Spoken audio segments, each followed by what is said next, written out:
चलो देखो इधर प्ले। तो आज हम लोग क्या पढ़ रहे हैं जी? नहीं आज उत्सर्जन में मनुष्य में उत्सर्जन है ना। तो हम लोग किडनी के बारे में सब पढ़ लिए थे, है ना। छोटू मैं चश्मा उसमें ले।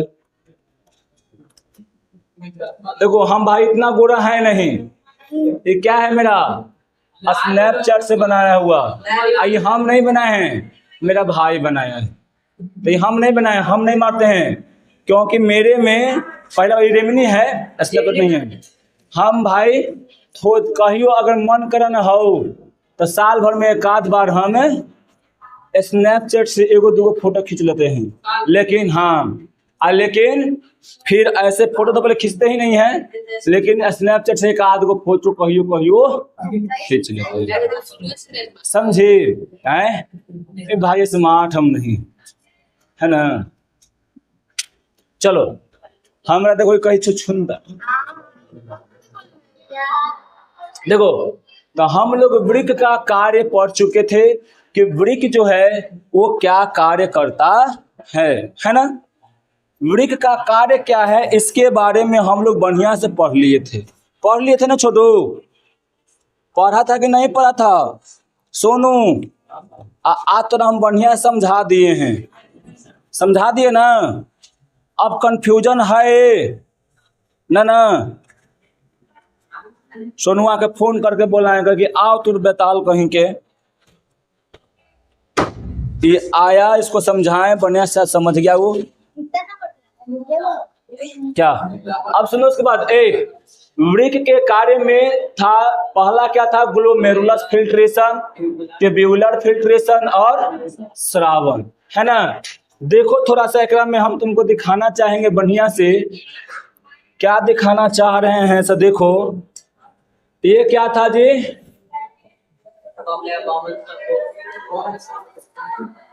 ये था बोमेन संपुट था, है ना। एकरा में था ग्लोमेरुलस था। क्या था जी? ग्लोमेरुलस था, वही नस था, बहुत सारा गुच्छा, यानी नसों के गुच्छा क्या कहते हैं? ग्लोमेरुलस।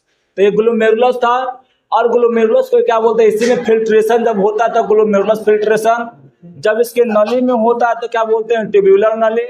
और जब वहाँ डीसीटीबी होता है तब क्या बोलते हैं इसको जी? ट्यूब्यूलर श्रावण, है ना। इसको हम लोग पढ़ लिए थे बढ़िया से। और इसी के द्वारा क्या होता है जी? यही तीनों प्रोसेस के बाद क्या होता है? मूत्र का निर्माण होता है। कोई दिक्कत इसमें? बोलो नहीं ना। अब चलते हैं मूत्र के निर्माण पे।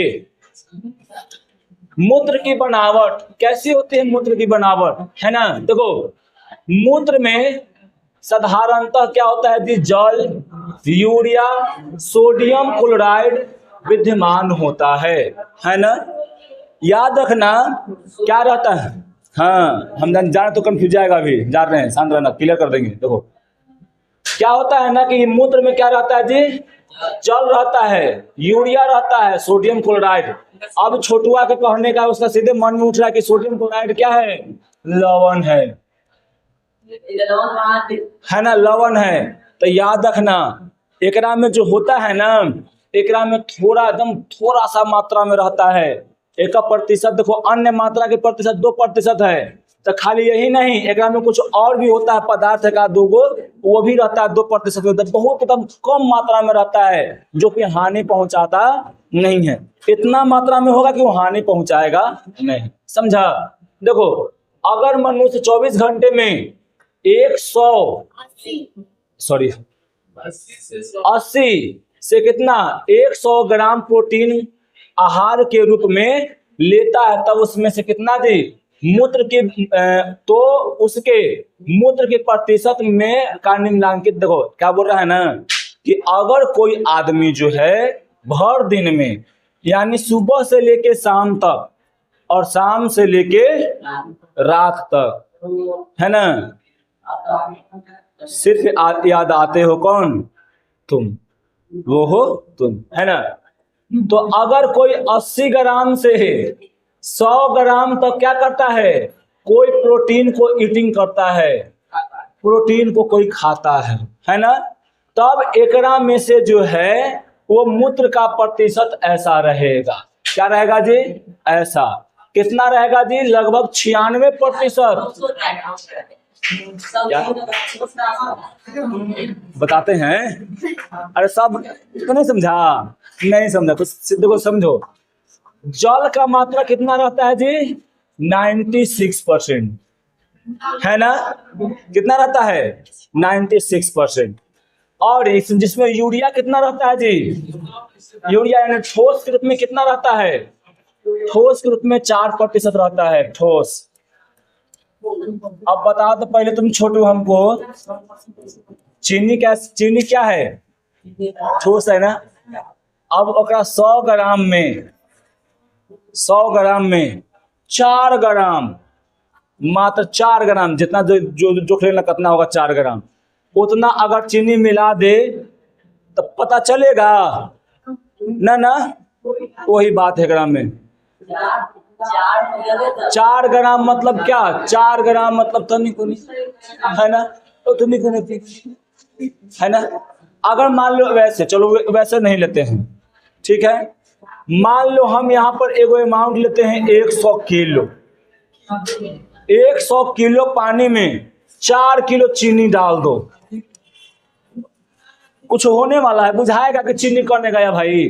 ठोस के रूप में करने जमा है, बुझाइए न रहा है ना? बुझाएगा सब करने जाएगा, पते नहीं चलेगा। समझा? वही बात एकरा में है ना?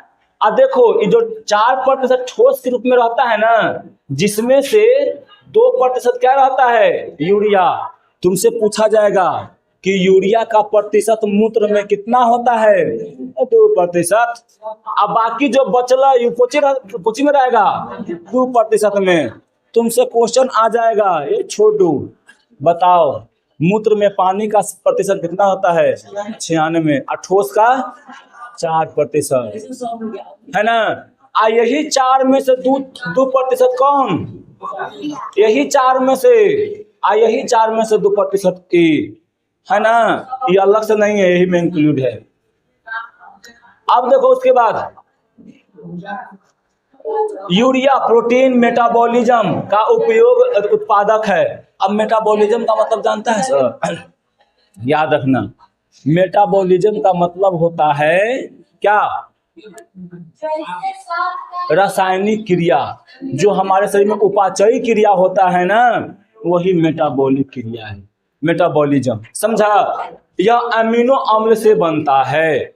समझा? यानी यूरिया प्रोटीन मेटाबॉलिज्म का उत्पादन है। यह जो है क्या है जी? अमीनो अम्ल से बनता है। यूरिया की यूरिया की सामान्य मात्रा 100 ml में 30 mg माना जाता है, यानी मिलीग्राम माना जाता है। यानी 100 ml अगर क्या रहेगा जी? एक सेकेंड शांत रहो, हम गड़बड़ा गए, बोलने में गड़बड़ा गए। यूरिया की सामान्य मात्रा इतना रक्त में, हाँ देखो, यानी अगर 100 ग्राम 100 ml ब्लड है, 100 ml ब्लड है, तो 100 ml ब्लड में कितना रहता है जी? 30 mg, 30 मिलीग्राम क्या रहता है? यूरिया। तब बहुत तनिक मिलीग्राम में है, एगो ml में है। समझा?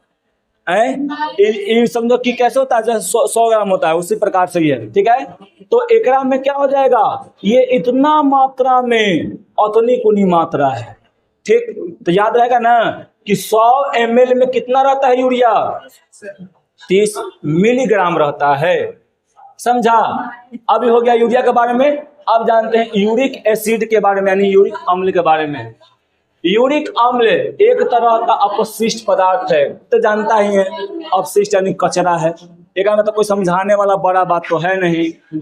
जो शरीर में प्यूरिन नामक रसायन से बनता है। देखो ये जो यूरिक एसिड है ना, किससे बनता है जी? प्यूरिन नामक पदार्थ से बनता है। हमारे शरीर में वो क्या रहता है जी? प्यूरिन नामक एगो पदार्थ रहता है। यही प्यूरिन नामक पदार्थ से क्या बनता है? यूरिया बनता है, सॉरी यूरिक एसिड बनता है। प्यूरिन हमारे भोजन जैसे मांस, मछली, दाल, मटर, इस सब से हम लोग को शरीर में हम लोग को मिल जाता है ना? ये सब जो प्यूरिन है ना, ये कहाँ से जाता है हमारे शरीर में? कहाँ जाता है जी? मछली खाओ, मांस खाओ, दाल खाओ, मटर खाओ, और चाहे शराब उराब पियो है ना। शराब क्या फायदा? फायदा कहाँ से काम करेगा? ये क्या बना रहा है? प्यूरिन ना बनाता है। प्यूरिन से फिर क्या बनेगा? एसिड। इसका मात्रा अगर ज्यादा होगा तो खराबी नहीं पहुंच जाएगा।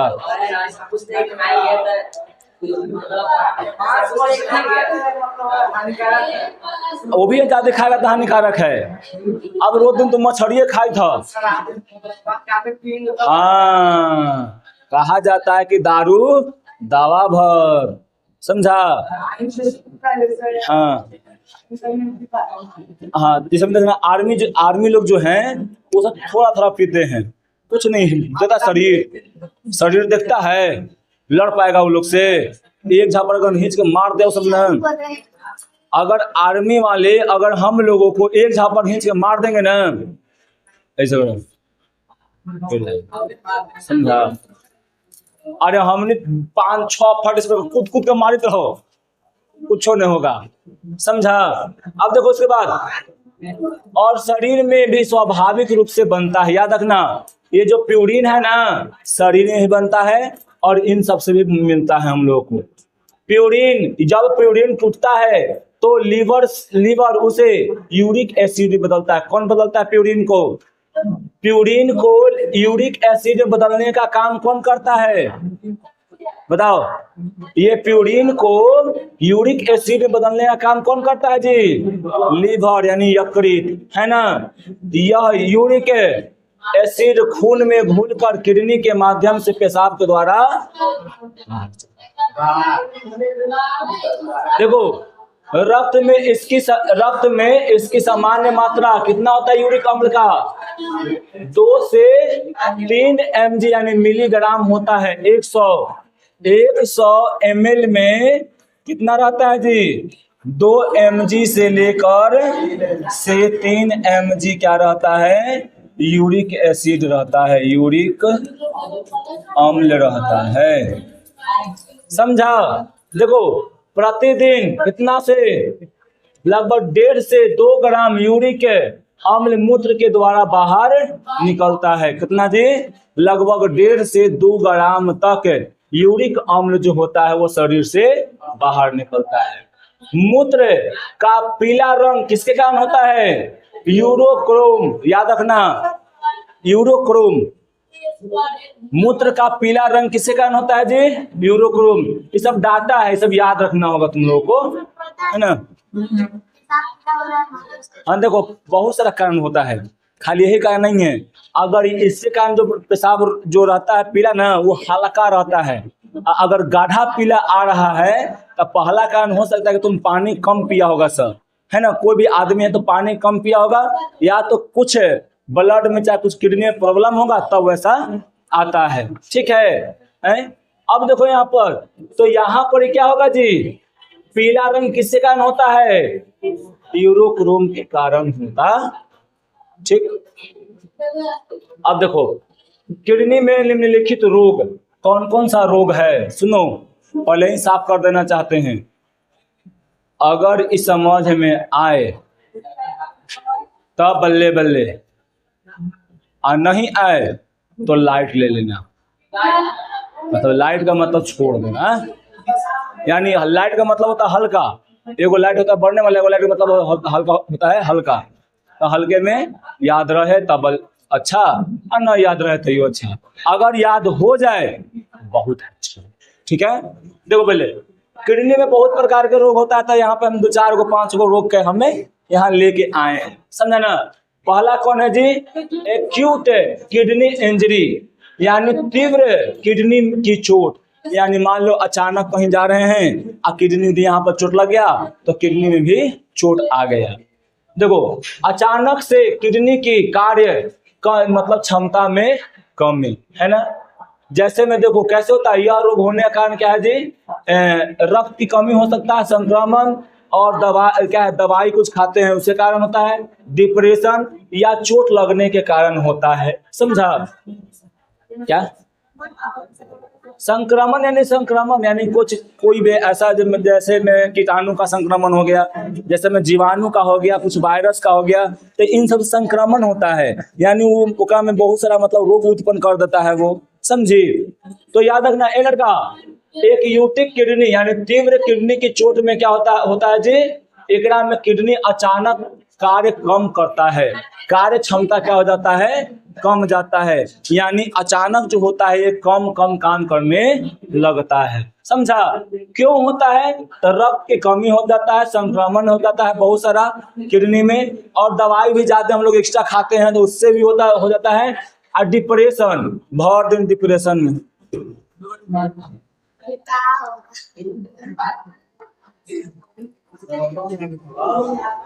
है ना, ऐसा समझा।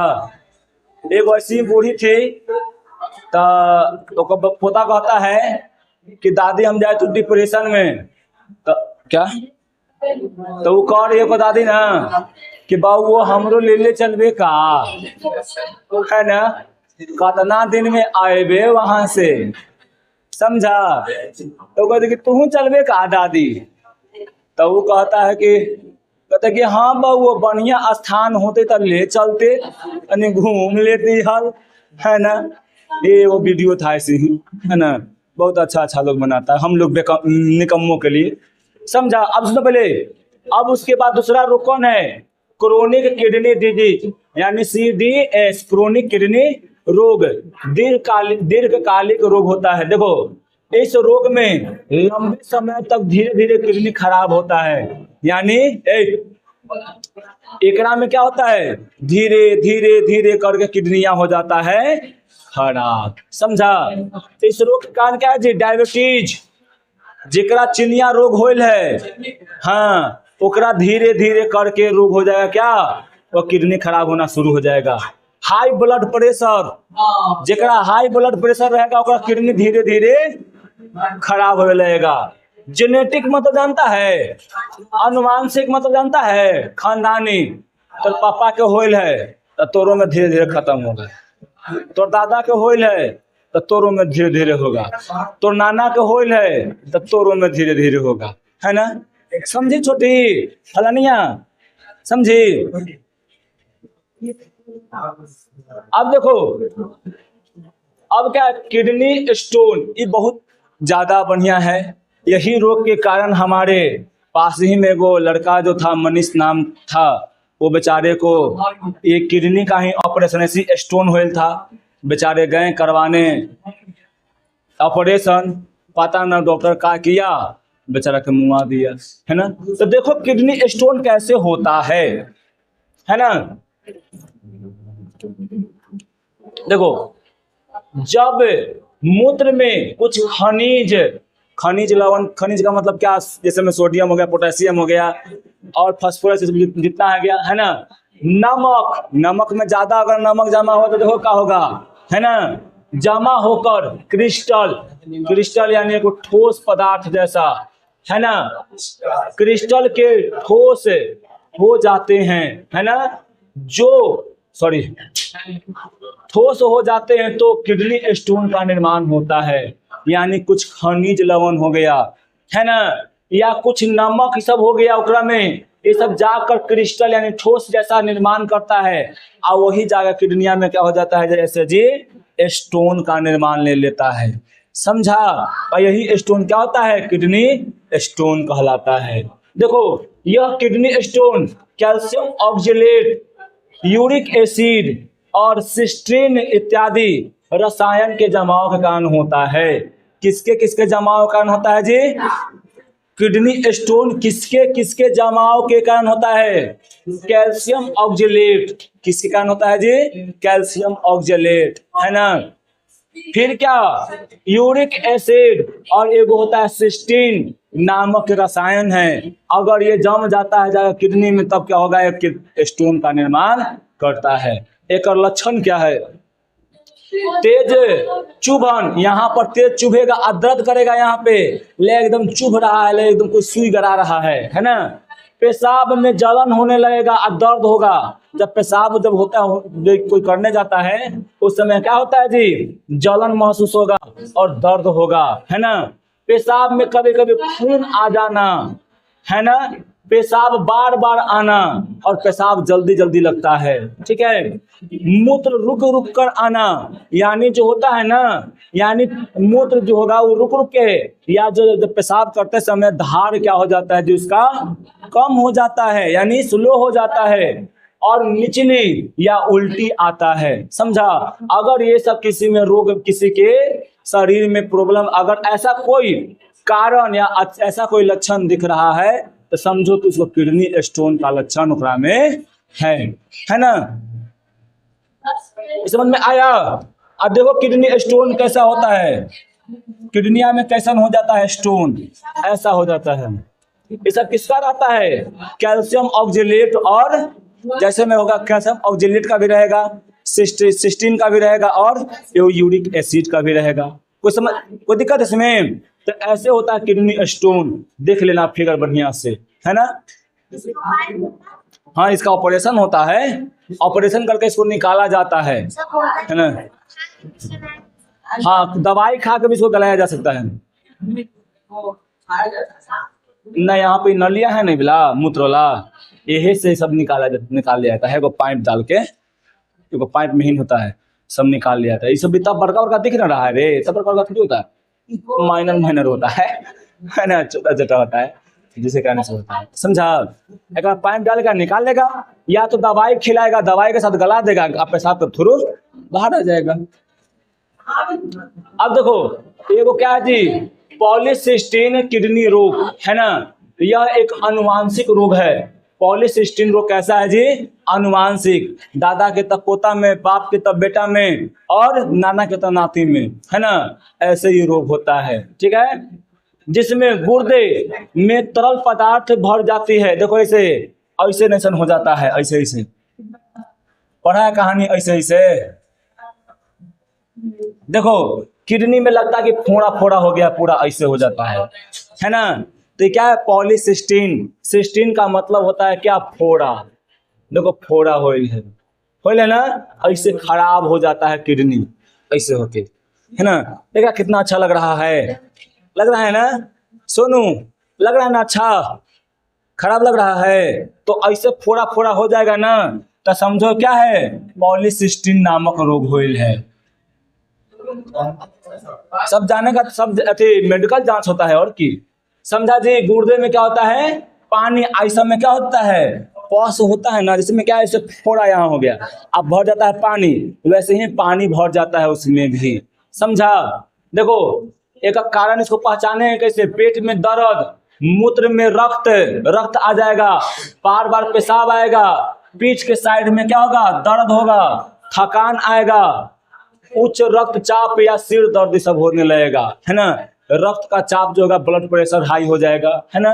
फिर एक में सर माथा दम पूरा दर्द करने लगेगा, तब समझो कि ये वाला रोग होने वाला।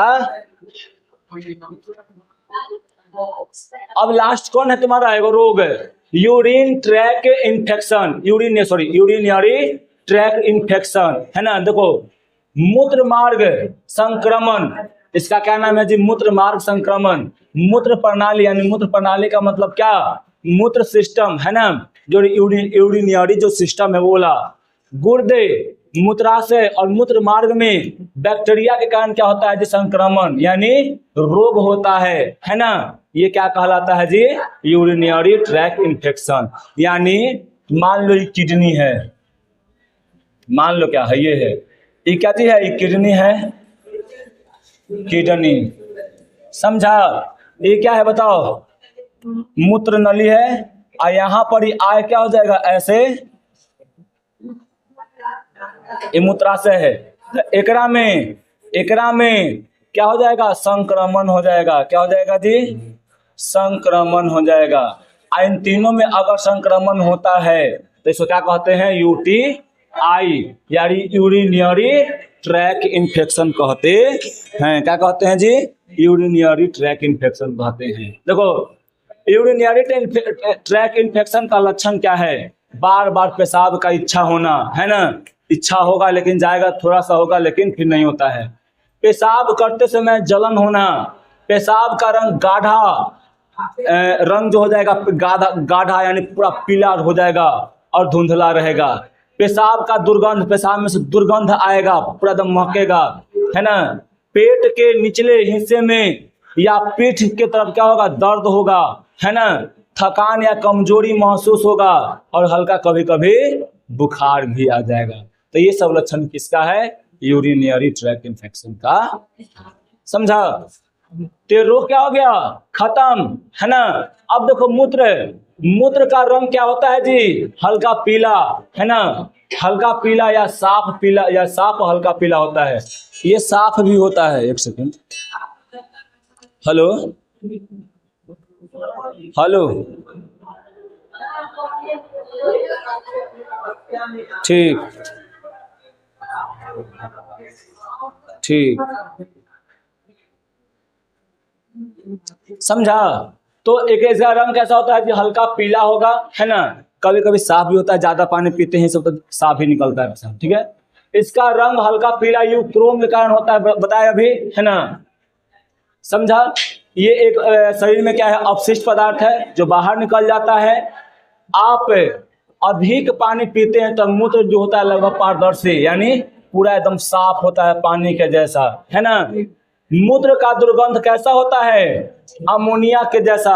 अमोनिया है ना, उसका दुर्गंध कैसा होता है जी, मूत्र के जैसा है। या मूत्र का गंध कैसा होता है, अमोनिया के जैसा होता है। कोई दिक्कत, बोलो कोई दिक्कत इसमें नहीं ना। देखो अब हम लोग पढ़ते हैं हीमोडायलिसिस, यानी जब किडनी खराब हो जाएगा तब क्या करेंगे, है ना। मान लो राधिका किडनी खराब हो गया, क्या करेगी, है ना। वो करे असवा के, तो एक करे सवतिया के, सवतिया के, आदित्य के, हाँ हाँ ये कह देगी, हाँ, है ना।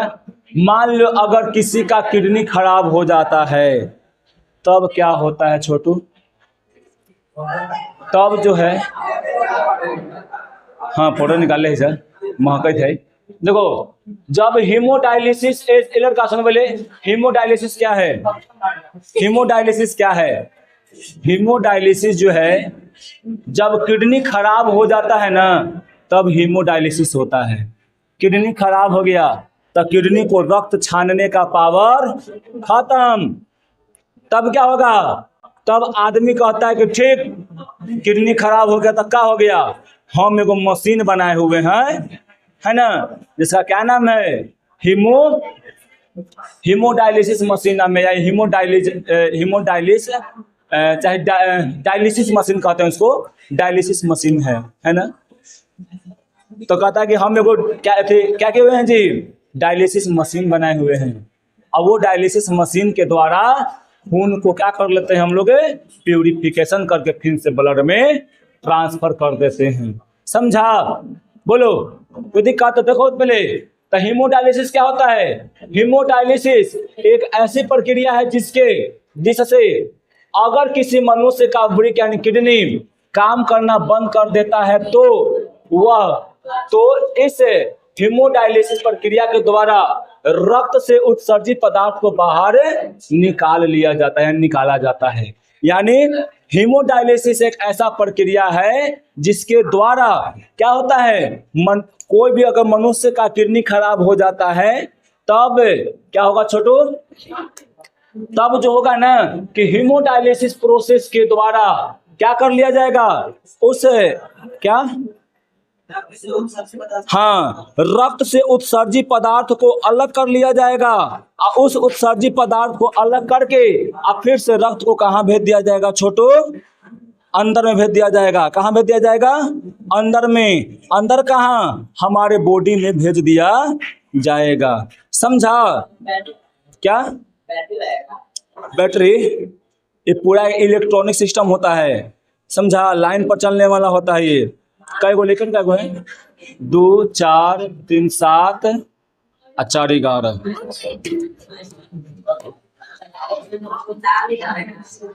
पहले बताएंगे, देखो ना आगे में चलते हैं, आगे में पढ़ो तो सही। देखो उसके बाद वृक्क कभी कभी विशेष परिस्थिति में जैसे संक्रमण, मधुमेह यानी चिनिया रोग, सामान्य से अधिक रक्तचाप या किसी प्रकार के चोट के कारण वृक्क क्षतिग्रस्त यानी अपना काम करना बंद कर देता है ना। तो जब वृक्क काम करना बंद कर देगा, जब किडनी काम करना बंद कर देगा, तब क्या करते हैं हम लोग, एक प्रोसेस ले आते हैं। उस प्रोसेस का नाम क्या है, हीमोडायलिसिस। और हीमोडायलिसिस के द्वारा क्या कर लेते हैं जी, रक्त को शुद्ध कर लेते हैं। समझे। देखो ओरिजिनल जो है ना हीमोडायलिसिस मशीन कौन है, ये वाला है। आए हाँ जी, समझो जो इतनी वो जो कितना ग्राम के 25 ग्राम के 125 ग्राम के जो काम करता है, वो कितना वो काम करता है, देख रहे हैं कितना बड़का है। एक किडनी है, मनुष्य द्वारा बनाया गया, मनुष्य द्वारा बनाया गया किडनी है ये वाला, समझा। डायलिसिस मशीन है ये वाला। अब जितना के दे तब जब खरीद लेने जाके तो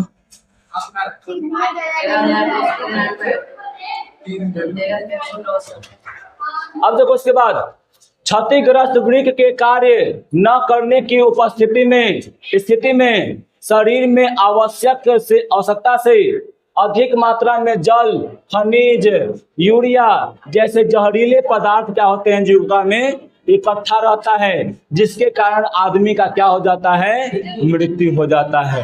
अब शरीर में पूरा यूरिया, यूरिक एसिड और बहुत सारा पदार्थ जो होगा विषैला शरीर के अंदर में रह जाएगा, तो क्या होगा, वो जो होगा वो शरीर क्या जिंदा रह पाएगा। अब पूरा शरीर में जहर भर जाए तो हम लोग जिंदा रह पाएंगे, नहीं रह पाएंगे, है ना। ऐसे स्थिति में वृक्क यानी किडनी का कार्य एक क्या है, अति विकसित मशीन के इस्तेमाल से संपादित मतलब पूरा, है ना, कराया जाता है। यानी यह जो है ना छोटो, हीमोडायलिसिस प्रक्रिया द्वारा एक यानी उपकरण के द्वारा, यानी यह उपकरण के द्वारा क्या किया जाता है, इसको साफ किया जाता है। यानी जितना भी हमारे ब्लड में जहरीला पदार्थ रहता है, उन जहरीले पदार्थों को अलग करने का काम मतलब एक इलेक्ट्रॉनिक यानी एक मशीन के द्वारा, आर्टिफिशियल मशीन के द्वारा हम लोग कर लेते हैं, अन किया जाता है।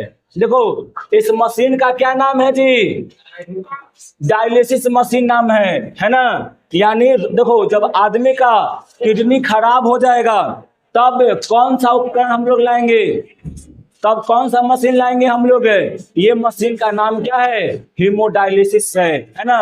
और इसी के द्वारा क्या होगा, रक्त शुद्ध किया जाएगा, शुद्ध करके फिर से क्या कर दिया जाएगा, शरीर में भेज दिया जाएगा, एक जगह फिक्स किया जाता है। देखो यह क्या है, यह जो है यहाँ पर वो हीमोडायलिसिस जो ऐसे होता है उसमें दर्शाया गया है। देखो हमारे नस में एगो सीरा में एगो धमनी में 2 गोइने से सुई भोंक दिया गया है ना।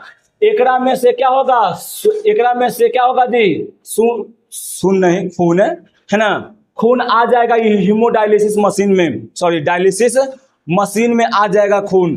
और क्या होगा, एकरा में प्यूरिफिकेशन होगा, डायलिजर में क्या होगा, प्यूरिफिकेशन होगा, और फिर एक द्वारा क्या कर जाएगा, शरीर में चल जाएगा खून, है ना।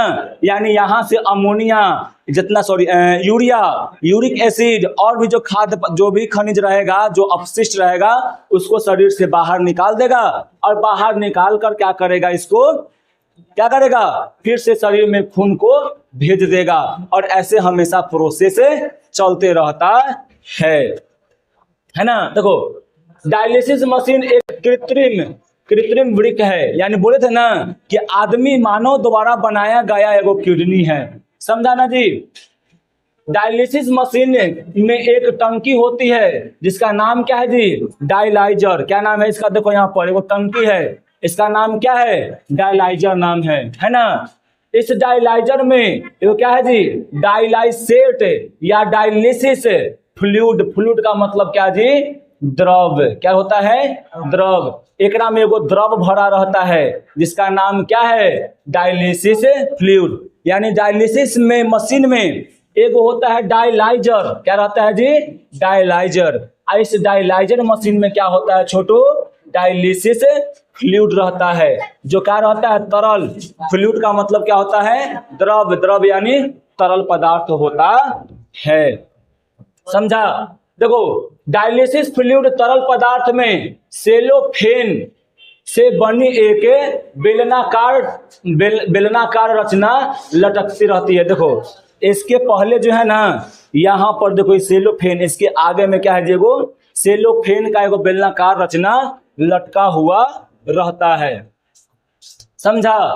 यह बेलनाकार रचना क्या करता है, आंशिक रूप से पारगम्य होता है। पारगम्य का मतलब हम बता चुके हैं, क्या होता है पारगम्य का मतलब, जेकरा से आराम से क्या होता है, पार कर जाता है। आंशिक का मतलब क्या होता है जी, है ना।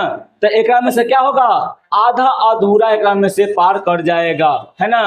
तथा यह केवल विलय, विलय का मतलब क्या, मान लो कि यहाँ पर क्या है, पानी है एक में, समझा। एक में थोड़ा सा हम चीनी डालते हैं तो चीनी क्या हो गया, इसके लिए विलय का काम करेगा, है ना। तो वही क्या है हमें इसमें कि यह केवल विलय का ही मतलब विसरण होने देता है। यानी जो डायलिसिस मशीन है, डायलिसिस मशीन में डायलाइजर है और डायलाइजर में जो फ्लूइड है ना, ओकरा में क्या करता है जी, जो भी मतलब सॉलिड रहता है, सॉलिड रूप में यानी विलय रहता है, उसी को मतलब वो विसरित यानी जाने देता है। डायलिसिस फ्लूइड की सांद्रता रसायन उत्तक द्रव के जैसा होता है। उत्तक द्रव का मतलब क्या बतलाए थे बताओ, यानी लसिका, यानी लसिका द्रव के जैसा, यानी लसिका के जैसा होता है, समझा। इससे नाइट्रोजनी विकार, नाइट्रोजनी विकार का मतलब क्या, जो भी नाइट्रोजनी पदार्थ रहेगा वो सभी नाइट्रोजनी पदार्थों को शरीर से बाहर निकालने का मतलब काम करता है।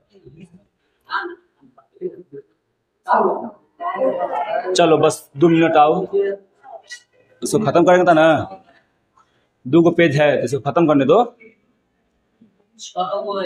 अब देखो तो पहले डायलिसिस के समय रोगी का शरीर का रक्त का धमनी का द्वारा जो होता है ना, देखो डायलिसिस के द्वारा जो प्रोसेस होता है, डायलिसिस है निकाला जाता है खून, पहले उसको कितना पके कर लिया था, ठंडा जी, 0 डिग्री सेल्सियस पर ठंडा कर लिया जाएगा, ठंडा कर लिया जाएगा। फिर उसको क्या किया जाएगा, प्रतिस्कंदन किया जाएगा, एकरा में डाला जाएगा प्रतिस्कंदन यानी छानेगा, और छान कर फिर क्या होगा, वो तरल अवस्था में ही बाहर आ जाता है। फिर उसको लाके इधर तरल अवस्था में कर लेते हैं, और इस तरह इस रक्त को एक पंप की सहायता से डायलाइजर में भेजा जाता है, यानी इस डायलाइजर में भेज दिया जाता है आगे। और फिर क्या होता है आगे देखो, डायलाइजर में रक्त की नाइट्रोजनी पदार्थ जो होता है वो अलग अलग हो जाएगा, और अलग अलग होकर क्या होता है जी, शुद्ध किए गए रक्त पुनः क्या हो जाता है, शरीर में चला जाता है। कितने तापमान पर जाएगा, जितना बॉडी का तापमान रहेगा उतना ही तापमान पर फिर क्या होगा, वो जाएगा, समझा। मतलब क्या हुआ कि वहां से पहले लिया जाएगा, लिए आके पहले उसको 0 डिग्री सेल्सियस पर किया जाएगा, फिर वहां भेजा जाएगा डायलाइजर में। डायलाइजर क्या में फ्लूइड रहता है, वो छानेगा, नाइट्रोजनी पदार्थ को अलग करेगा, और नाइट्रोजनी पदार्थ को अलग करके फिर क्या करता है, वो शुद्ध खून को भेज देता है वहां बॉडी में, और जो रहता है अशुद्ध जो भी रहता है नाइट्रोजनी पदार्थ उसको बाहर कर दिया जाता है। अब देखो जो शुद्ध खून को भेजा जाएगा वहां पे शरीर के अंदर में, तक कितने डिग्री सेल्सियस पे, जो हम लोग के शरीर का टेम्परेचर है वही टेम्परेचर पर भेजा जाएगा। देखो निकालेंगे तो कितना रहेगा, 0 डिग्री सेल्सियस निकाल लेंगे, और निकाल के मशीन में रखेंगे तो कितना रहेगा, 0 डिग्री सेल्सियस रहेगा। लेकिन जैसे ही उसको शुद्ध करके भेजते हैं बॉडी में ना, तो कितना हो जाता है, 37 डिग्री करते हैं उसको, समझा। तब वो द्रव के रूप में आता है, फिर उसको भेज देते हैं, है ना। अब देखो शरीर में किसके द्वारा जाता है जी, सीरा के द्वारा शरीर में हम लोग के वापस चला जाता है। रक्त के शुद्धिकरण की यह प्रक्रिया हीमोडायलिसिस कहलाता है, जानता है ना। रक्त के शुद्धिकरण का यह एक अत्यंत विकसित तकनीक है ना, जिसके लिए उच्च दक्षता की आवश्यकता है ना। अगर ये रहेगा तो किडनी जगह खराब रहेगा वो भी जिंदा रहेगा, अगर ये नहीं रहेगा तो जिसका किडनी खराब हो गया तो क्या कर जाएगा, वो चला जाएगा, है ना। यानी राम नाम सत्य हो जाएगा और जिलेबी पूरी मस्त हो जाएगा। ठीक है, कोई दिक्कत? आज के लिए इतना ही।